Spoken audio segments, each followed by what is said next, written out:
नमस्कार दोस्तों, आज हम पढ़ेंगे संरचनात्मक प्रकार्यवाद के बारे में। संरचनात्मक प्रकार्यवाद क्या है, राजनीति में इसे लाने का श्रेय किसे है और राजनीतिक विज्ञान के अध्ययन में ये किस प्रकार से आवश्यक है और यहाँ से कौन कौन से महत्वपूर्ण प्रश्न प्रतियोगी परीक्षाओं के लिए बनते हैं।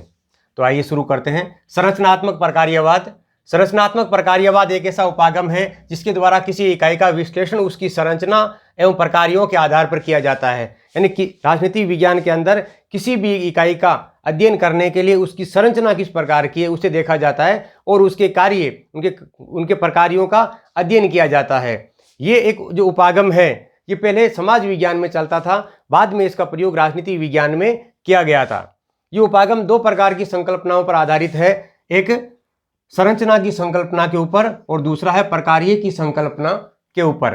तो संरचना की संकल्पना का अर्थ है कि उस इकाई की संरचना किस प्रकार की है, उस संरचना का बड़ी गहराई से किसी भी राजनीतिक इकाई का अगर अध्ययन करना हो तो उसकी संरचना, उसकी बनावट के बारे में गहराई से अध्ययन किया जाता है और उसके कार्य, जैसे अगर मान लो व्यवस्थापिका का अध्ययन किया जा रहा है तो उसकी संरचना किस प्रकार की है और उसके कार्य किस प्रकार के हैं, इनका बारीकी से अध्ययन किया। दो चीज़ों का अध्ययन किया जाता है, संरचना का और प्रकार्य का, और इन दोनों के नामों को जोड़कर ही इसके संरचनात्मक प्रकार्यवाद उपागम कहा जाता है। ये राजनीति के अध्ययन का एक उपागम है, राजनीतिक विज्ञान की किसी इकाई का किस प्रकार से अध्ययन किया जाना चाहिए।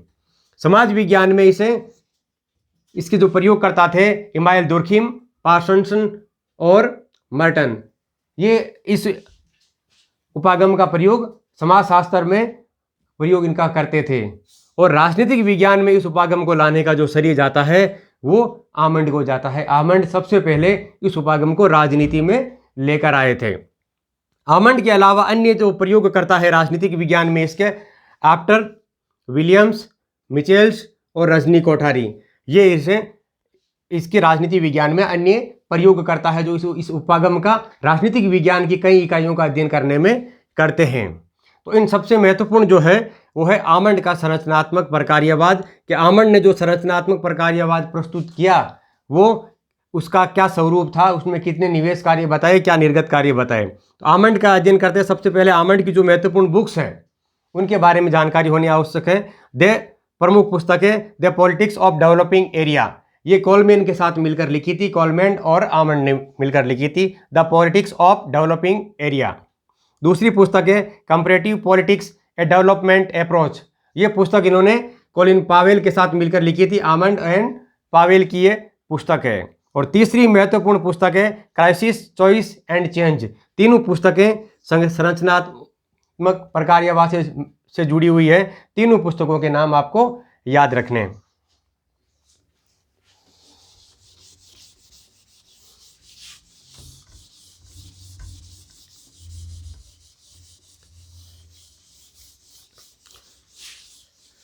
अब इसमें पढ़ते हैं कि आमंड का संरचनात्मक प्रकार्यवाद क्या था।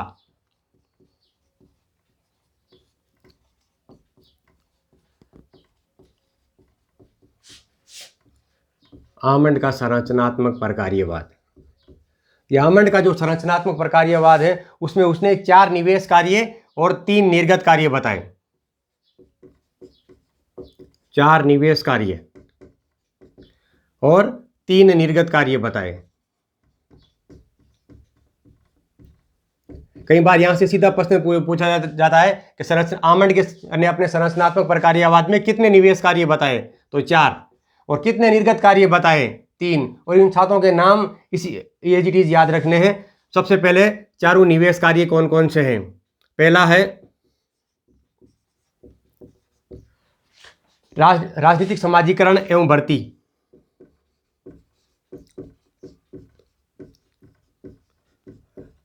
राजनीतिक समाजीकरण एवं भर्ती। दूसरा जो है हित स्पष्टीकरण, हित स्पष्टीकरण। और तीसरा है हित समूहन, हित समूहन या हित समूहीकरण। चौथा है राजनीतिक संचार, राजनीतिक संचार। ये 4 निवेश कार्य इसने बताए थे और 3 निर्गत कार्य बताए।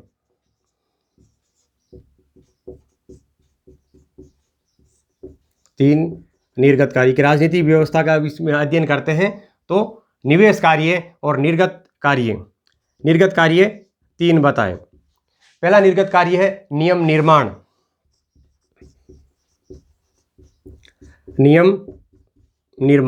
दूसरा है नियम प्रयोग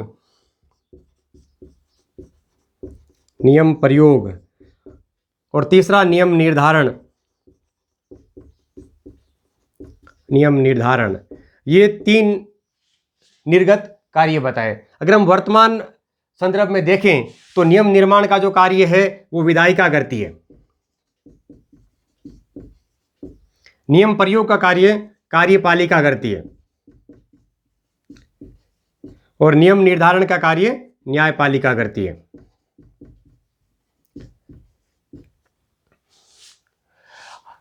चार निवेश कार्य और 3 निर्गत कार्य, इन सातों को इसी क्रम में याद रखना है। अब इनको प्रत्येक अलग अलग अध्ययन करेंगे। सबसे पहले है कि राजनीतिक समाजीकरण एवं भर्ती, यानी किसी भी एक बालक है, उस बालक का राजनीतिक समाजीकरण किस प्रकार से होता है, यानी बालक राजनीति कहाँ से सीखता है। तो राजनीतिक सीखने की कुछ संस्थाएं हैं।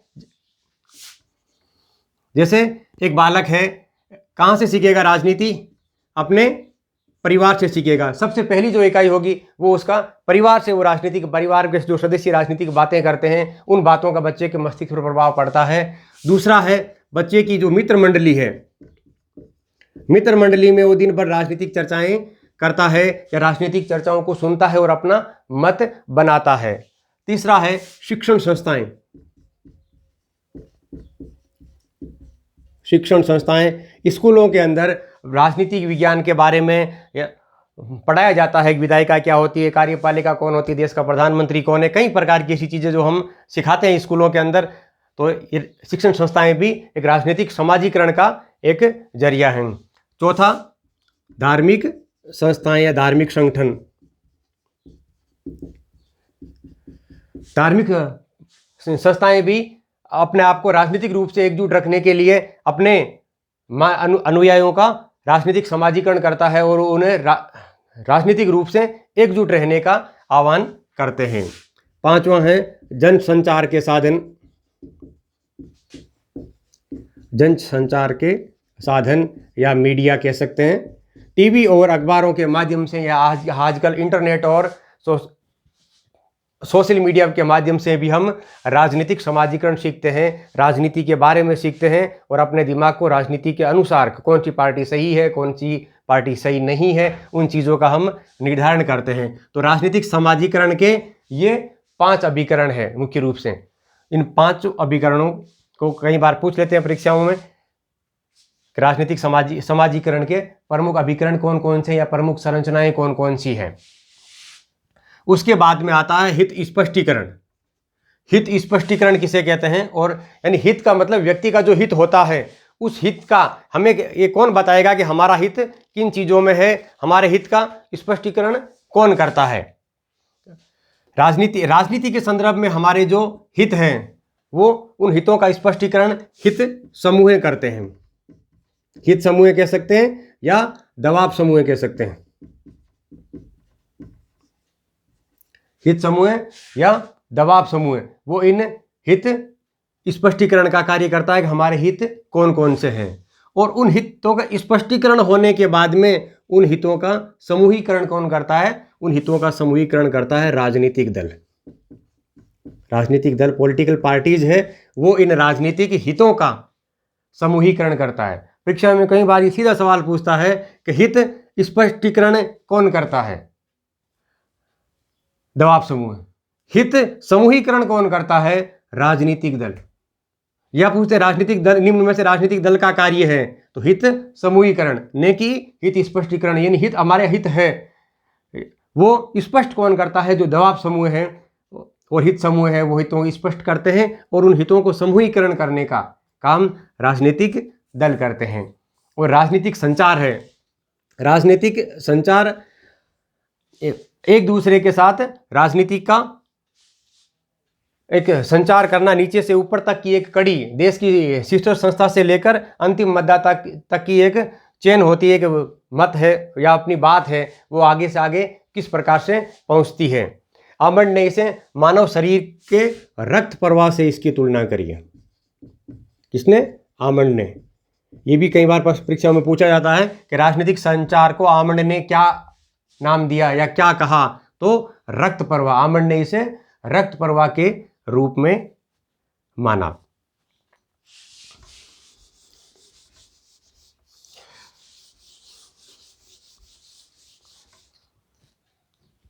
इसके अलावा राजनीतिक दल, इन राजनीतिक दलों को आमंड ने द्वारपाल की संज्ञा दी। आमंड ने राजनीतिक दलों को द्वारपाल की संज्ञा दी, आमंड ने, ये याद रखना। अब उसके बाद में आते हैं आमंड के अनुसार राजनीतिक व्यवस्था या राजनीतिक संस्कृति के प्रकार।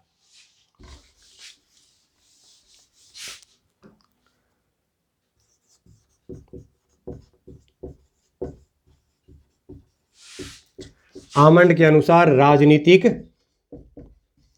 संस्कृति या राजनीतिक व्यवस्था के प्रकार।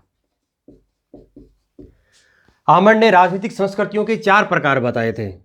सीधे संख्या में पूछेगा आमंड के अनुसार राजनीतिक संस्कृति के कितने प्रकार बताए, तो 4। और अलग अलग पूछे वो चारों नाम इसी क्रम में याद रखने। आंग्ल अमेरिकी राजनीतिक व्यवस्था, आंग्ल अमेरिकी राजनीतिक व्यवस्था या राजनीतिक संस्कृति। दूसरा है महाद्वीपीय यूरोपीय राजनीतिक व्यवस्था, महाद्वीपीय यूरोपीय राजनीतिक व्यवस्था, राजनीतिक व्यवस्था। तीसरी पूर्व औद्योगिक राजनीतिक व्यवस्था, पूर्व औद्योगिक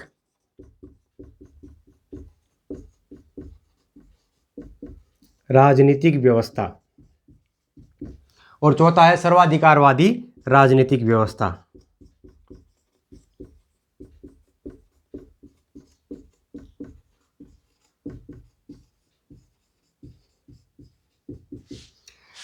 आमंड ने कुल 4 प्रकार की राजनीतिक व्यवस्थाएं बताई और राजनीतिक या संस्कृति बताई। पहली जो आंग्ल और अमेरिकी राजनीति, अमेरिका और इंग्लैंड में जो राजनीतिक व्यवस्था है, यानी वहाँ लोकतंत्र है और वहाँ एक प्रकार से विकसित राजनीतिक व्यवस्था है। इसके उदाहरणों में आते हैं इंग्लैंड और अमेरिका। वहाँ की जो राजनीतिक व्यवस्था है, जहाँ उदारवाद है, व्यक्ति को अधिक महत्व दिया जाता है, वो संस्कृति आंग्ल अमेरिकी आता है।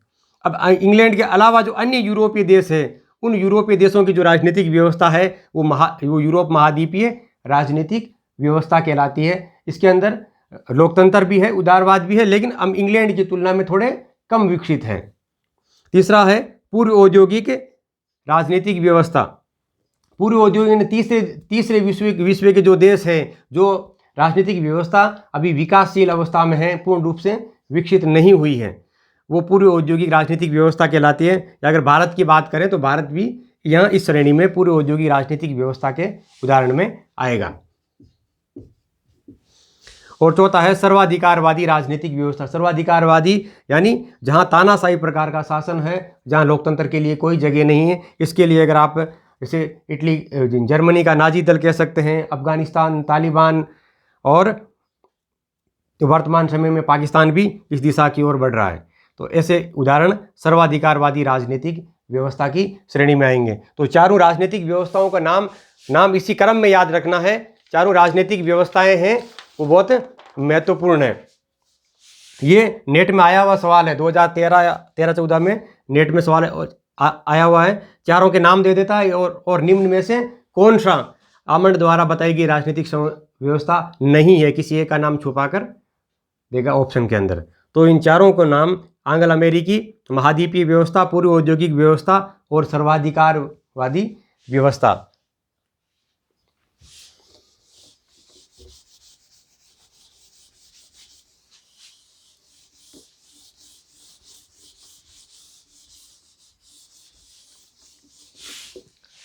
उसके बाद में मेलिनोवस्की ने सांस्कृतिक संरचनात्मक प्रकार्यवादी को जैव सांस्कृतिक प्रकार्यवाद कहा।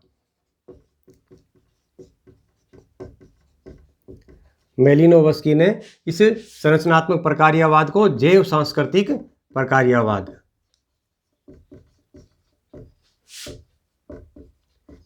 प्रकार्यवाद कहा। यानी ऑब्जेक्टिव में पूछ लेते हैं कि किसने आमंड के संरचनात्मक प्रकार्यवाद को जैव सांस्कृतिक प्रकार्यवाद कहा, तो मेलिनोवस्की। दूसरा, जैसे रजनी कोठारी का नाम आया था, भारतीय विचारक हैं जिन्होंने पुस्तक लिखी थी द पॉलिटिक्स ऑफ इंडिया या politics in India, politics in India. ये पुस्तक संरचनात्मक प्रकार्यवाद पर आधारित है। ये पुस्तक संरचनात्मक प्रकार्यवाद पर आधारित है। उसके बाद में रेडक्लिफ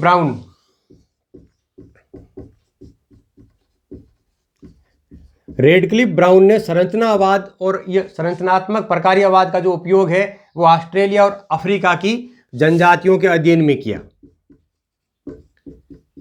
ऑस्ट्रेलिया और अफ्रीका की जनजातियों के अध्ययन में संरचनात्मक प्रकार्यवाद का प्रयोग किया। पूछ लेते हैं कि रेडक्लिफ ब्राउन ने संरचनात्मक प्रकार्यवाद का उपयोग निम्न में से किस देशों की संस्कृति के लिए या अध्ययन के लिए किया, तो ऑस्ट्रेलिया और अफ्रीका की सांस्कृतिक अध्ययन के लिए, जनजातियों के सांस्कृतिक अध्ययन के लिए इस उपागम का प्रयोग किया। तो ये था आज का आपका संरचनात्मक प्रकार्यवाद। धन्यवाद।